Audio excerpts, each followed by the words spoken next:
काय मागणी काय मागणी तुम्ही निवडून दिलेत आणि काय काय खरं तर विषय असा आहे की शहरामध्ये नो पार्किंग मध्ये गाडी लावल्यास सामान्य लोकांना त्या ठिकाणी दंड भरावा लागतो.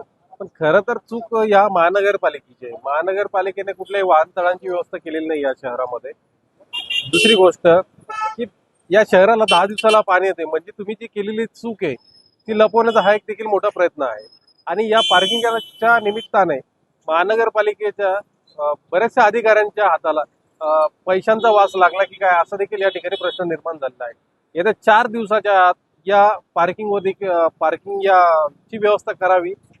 न केल्यास महाराष्ट्र नवनिर्माण सेनेच्या वतीने मनपा प्रशासनाच्या गाड्याच्या काचा देखील राहणार नाही, या ठिकाणी मी एवढंच सांगतो.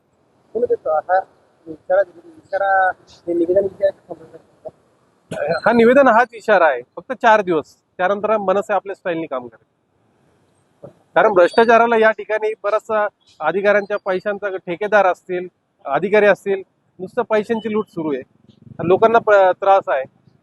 आधी आता काय करणार काय तुम्हाला त्यांनी आम्ही सांगितलं नियोजन करूया. त्यांना एवढं देखील सांगितलं की तुमच्याकडे ज्या ठिकाणी वाहनतळ आहे त्या ठिकाणीच तुम्ही नो पार्किंगचे पैसे घेऊ शकता. ज्या ठिकाणी वाहनतळाची तुमच्याकडनं व्यवस्था नाही आहे अशा ठिकाणी तुम्ही का पैसे जमा करतायत? काय मनसेच्या हल्ल्यात पहिलं कोण राहील? मनपा प्रशासन, आयुक्त मनपा आयुक्तच. संपूर्ण जेवढ्या कोणी मनपा प्रशासन म्हटलं तरी हरकत नाहीये. नुसते आयुक्तच नाही, या ठिकाणी बरेचसे आमदार खासदार देखील सामील आहेत. काय ना चंदू नौकुते मनसे विभाग अध्यक्ष.